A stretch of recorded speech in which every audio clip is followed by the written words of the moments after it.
I've got a brand new set of BF Goodrich tires to give away. So if you want the set of tires, let me know, guys. Are you building a new project? What do you need these tires for? And I will send them out to the lucky winner. This week's viewer question is, how do I set up my shocks? What oils and what springs? So guys, you want it soft, not hard. Oh boy.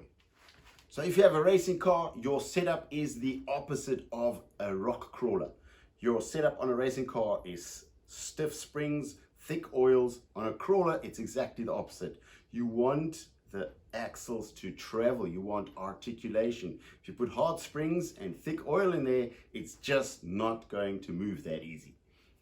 So if you feel your TRX4 or your crawler is not articulating all the way to the limit, you can actually just grab one of the wheels and push them up and see if it reaches the limit of the bump stop or the limit of its travel. Then you know the articulation is moving freely without any hindrance. So the best way to achieve this is to set up your shocks properly. So let's take off the body and take off the front wheel. Well, the dirty front wheel, let's say. Just going to put this nut back on so I don't lose it. So what you're looking for is articulation that goes all the way up. So leave the car under its own weight, push the axle up until you feel it touching the chassis. If you start moving this, so now you move the axle a little bit and the whole car starts moving, so then either you have too much load on your spring, that means it's compressed too much, or the thickness of your oil is too high. So by achieving this free articulation under the own weight of the car, you need to do two things. So let's take a look at the shock absorber.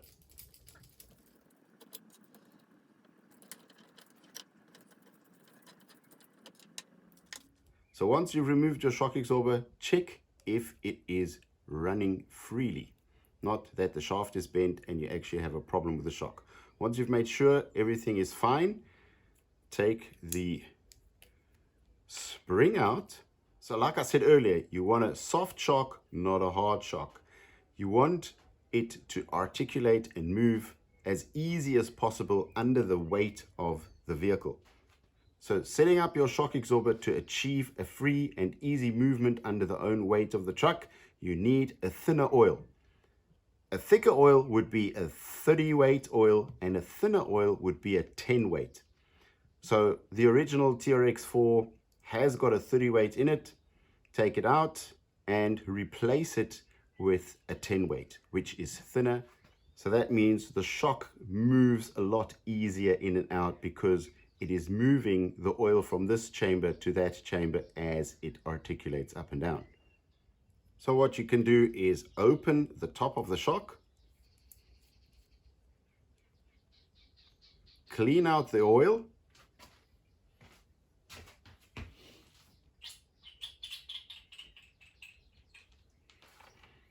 once you've cleaned out all the oil,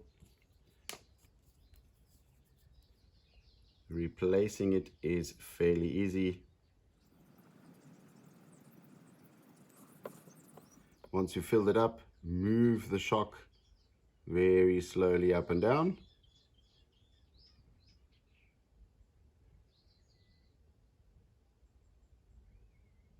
And make sure that there are no bubbles inside the oil.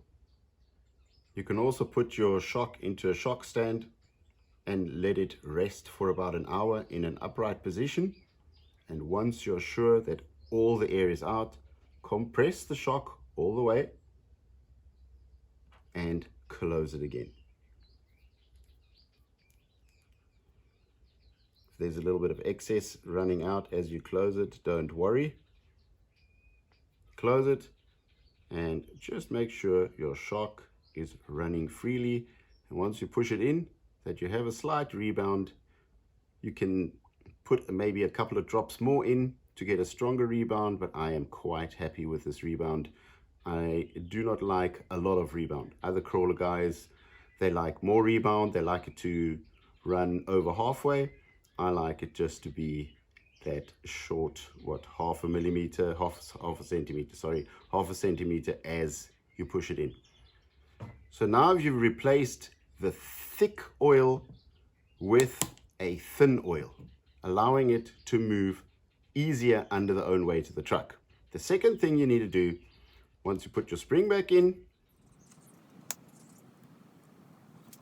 you can adjust the tension of the spring by turning the setting further down or further up. I'm going to turn it as far down as possible, compressing the spring. So now my articulation is almost limited by the spring itself. So once the spring compresses more under all of this pressure, you need a lot more force to actually push the shock together. By putting it all the way to the top, you gotta just leave maybe a little bit so that you can actually go all the way and then take it out. So you do need to make sure that it has maybe a 3-4 windings. Now when you let it go, you can actually see the spring, it sits too loose in the shock absorber.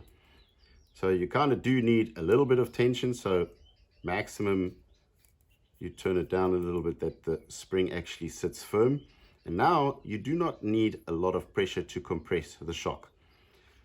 So in this setting, the shock will obviously compress under the weight of the car. Not all the way, but a little bit, which is kind of what you want. You don't want the shock to be on its outer limit or articulated as far as possible. You kind of want it to be compressed about 1/3 of the way. So let's put the shock back in the setting where the setting just grabs the spring. Then we will check how the car stands under its own weight, under the non-tension. And if we want the car to be a little bit higher, we just add a little bit of tension to the spring to make the car sit better. So let's put it into this position, into the setting. So that's a little bit too loose. So that's fine. So I'm going to reinstall the shock and change the setting on the other side as well.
So we've changed our silicone oil to a thinner oil to allow easier articulation up and down.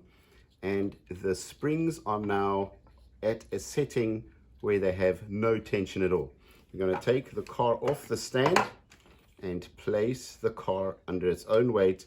Make sure your battery's in so that you know that this is the weight of the car when you're driving on the trail. Then you just let go and you can see the car actually drops down way too far, and I hardly have any suspension going down, but I have a lot of droop coming up.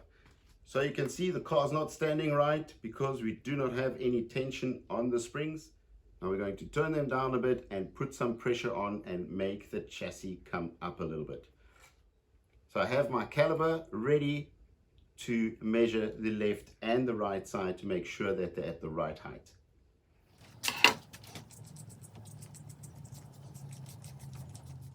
So measuring to the top of the aluminium casing, I have got exactly 1.5 centimeters on this setting on both sides. This one's a little bit higher. Let me lower that a little bit. Make sure that they're both the same. Now we can drop the car onto its own weight and see that it compresses just slightly. has a lot of down travel and just a touch of up travel. That's exactly what you want. You can make it a little bit softer. Maybe I can turn them both at the same time. A little bit softer so that it balances out 1/3 up travel. So 1/3 up travel and 2/3 down travel. So that is the basic setup. A thinner oil, a 10 weight oil with a spring setting 1/3 up and 2/3 down. You can change it if you want to, play around if you like, guys. This is just the way I set up my car and it runs absolutely brilliant. It has nice articulation, it hugs the rocks properly, and it climbs like a spider. Maybe not exactly like a spider, but pretty close. So that's what you're looking for in a rock crawler shock absorber: thin oil, easy articulation, and a perfect spring setup. Now I know you get a lot of different shocks and a lot of different springs out there. This is just to show how to set up the stock car to make it perform as best as possible. So the next time you want to outperform your buddies on the trail, try this setup. It really works well with the stock shocks and improves your performance immensely. So there you go, up and down there. Okay, I'm leaving now. I like BF Goodrich because Goodrich what we like. If you want to win these tires, you've got to subscribe.